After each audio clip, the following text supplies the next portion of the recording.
Hey, what's up, guys? After playing through Cyberpunk 2077 again, after, the next gen upgrade came out and all the dust has settled from that, I kind of decided to do something a little different. Do a, review of the game. I say proper considering I've beaten the game twice now, so I feel I can kind of give like a final verdict on it. So we're gonna both discuss the good and the bad. Let's start off with the good. Now, the good, I'd say, like, the game is obviously really gorgeous. I really dig the story and the characters. I think CDPR did a great job with both the visuals and the story. Like, there's some questions I have, obviously, about the future, but we'll get into that later. You know, Obviously, I think for their first attempt at a first-person perspective, considering all their previous games have been third-person, like with the Witcher series. So I think they did a decent job with the first-person combat and all that. So it is definitely jarring that they went from third to first, which is funny because like through the tumultuous development history, it was previously reported that the game was going to be third, but obviously, we all know how that turned out. So that obviously led to some big changes, some bad. Obviously, I'll talk about that, in the bad part. So other than that, like some of the side quests are really. Speaking of the story, there are some side quests that are really hilarious, like really interesting. Like this one right here, like where I say this is one of the more darker ones. So it was kind of really cool that they kind of had one of the most interesting characters in the lore, which is Lizzie Wizzy. But my question is like, why? I think her quest line should have been longer. Maybe in a DLC they further expand the character even more. You know, so because it kind of describes like, what if, how far can you really go with your character being a fully on Chrome? That's really interesting. So I always found that really curious. I was kind of hoping that you could do that, but nonetheless, I'll talk about that negative again because I think that is one because that could have led to some really cool character customization, but you know. So other stuff, there was like one side quest that I should have recorded footage. I should have, and I regretted it too. And I regret it too that I didn't. We're talking about where this guy had some kind of implant on his, I guess private parts. I'll put it there. Put that there. So I'll just leave it at that. Like it was pretty hilarious.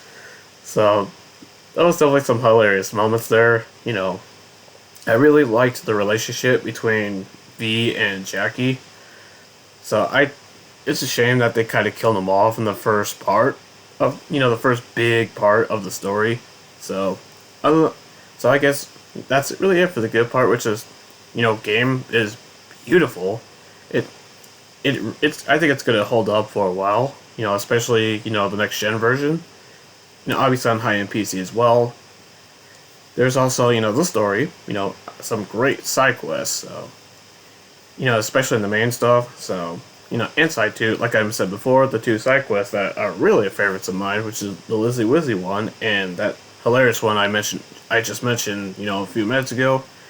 So other than that, so those definitely the positives. Let's get to the bad.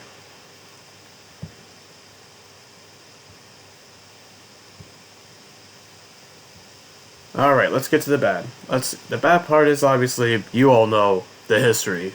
Because of the tumultuous development of the game, like where they removed third-person cutscenes. I definitely am in the camp of like they really could have used some third-person cutscenes. I mean, third-person in general, just some aspects of Cyberpunk really could have benefited from that third-person option, like other RPGs do, like Bethesda. So obviously Starfield, but that's a whole different thing. Another negative is obviously the missing features, like where, car customization. I think they talked about was going to be a thing. Obviously, that didn't end up happening. Another thing was like the police AI. It's still not great. It is better. I will give them that, but that's not saying much.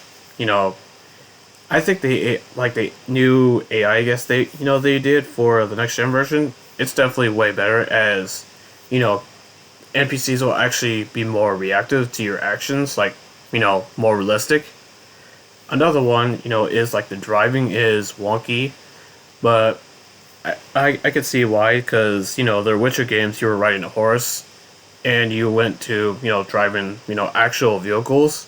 So, I kind of get why it was, kind of wonky, but at the same time, other games have done it way superior, like GTA, for example. So, and you could kind of tell that CDPR was inspired by, like, the Grand Theft Auto stuff.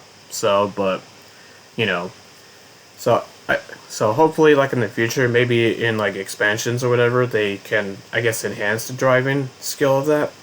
Another one is like kind of like where really your life choices don't really matter outside of the first prologue and some exclusive side quest to each character. Considering I played as both a nomad in my first playthrough, and in my second playthrough I went corpo this time around.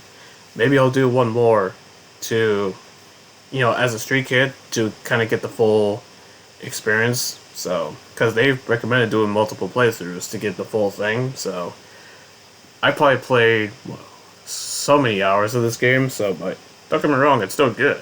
Don't get me wrong. But another one is kind of like how, shoot, I kind of forgot some things I was gonna bring up.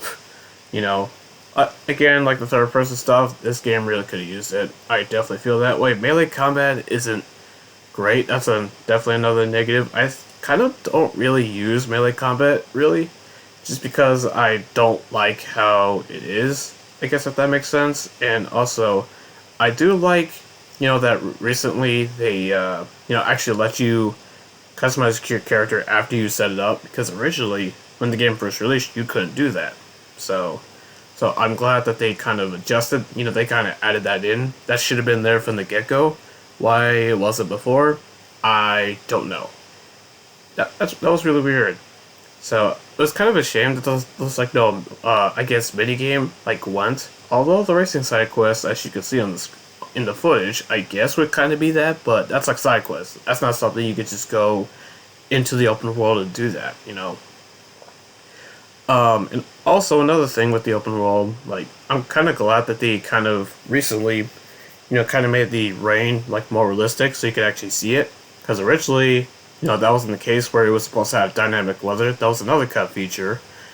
And obviously another negative is all the cut features that were going to be in the game but weren't because of the game being such a mess. So, when the game first launched, and that was a whole, shit show. So that's obviously definitely a negative. So I guess to sum up, like the bad parts, the driving, the melee combat, like the bugs and glitches are still there, that I didn't bring up. Which most of them are, like, from most of my second playthrough, I didn't really run into any bugs, so, which is obviously a good thing, so, And also, like, the AI still needs more work, especially the police one. I really hate that, like, they just pop out of nowhere. Like, that totally takes you out of the immersion, so. And that you could just drive away and, you can just, escape pretty easily, so. So that's definitely, that really sucks. I really hope that they can fix that even more as time goes on. Hey, we'll see. And now for the final verdict.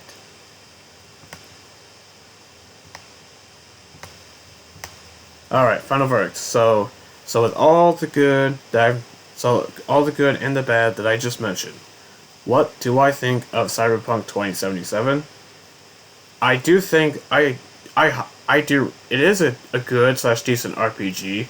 That obviously further improvements, can still happen. As they do the DLCs and expansions that they talked about, like with The Witcher 3. So, as regard to the story, it's gonna be very interesting to see how they handle, like down the line. Like which ending, I guess, are they gonna go with?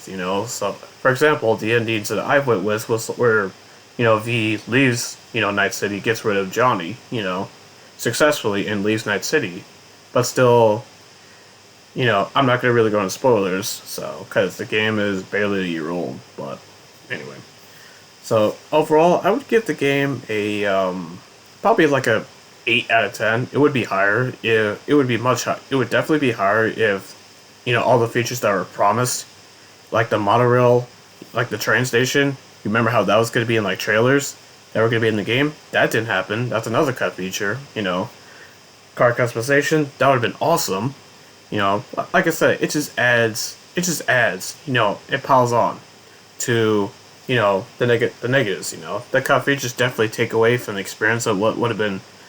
Definitely it would definitely lift up the hype if all that stuff was there and it was a polished release from the get go. But what we have here is a great story with great characters, fun first person combat, which is nice. So, and overall, it's overall a decent game. I would give it an 8 out of 10. Like if you have a PS5, Series X, or like a high end PC, I'd give it a shot. Especially if you like RPGs. But like, does it really kind of feel like a CDPR game? It was pretty jarring, I will say that. Compared to like Witcher 3. So but anyway, anyway, that's my final verdict. An 8 out of 10, I recommend it. So, if you have, one of the new consoles or a high-end PC. So, anyway, that's it for this video. If you've played Cyberpunk 2077, finished it and all that, what rating would you give it? I give it an 8 out of 10. So, anyway, that's it for this video. If you like what you see, hit the like button, and comment down below, and consider subscribing to the channel so you do not miss out any new content. And I will see you guys in the next video. Later.